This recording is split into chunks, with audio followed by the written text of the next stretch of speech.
গত মাসে মিজানুর রহমান আজহারি ভাইয়ের সাথে মালয়েশিয়াতে প্রোগ্রাম পরবর্তী মিটিংয়ে আমি ভাইজানকে বললাম, ভাইজান, বাংলাদেশের মানুষ, বাংলাদেশের তৌহিদি জনতা, বাংলাদেশের ইসলাম প্রিয় জনতা, বাংলাদেশের আপামর জনসাধারণ আপনার আগমনের প্রতীক্ষায় পথ চেয়ে আছে।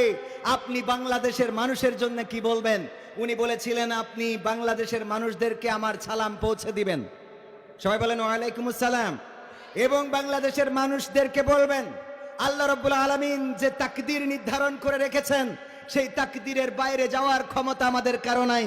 প্রত্যাশা করি খুব শীঘ্রই, অতি তাড়াতাড়ি বাংলাদেশের জমিনে ফিরব এবং বাংলাদেশের মানুষদেরকে কোরআন শুনিয়ে ধন্য করব ইনশাআল্লাহ।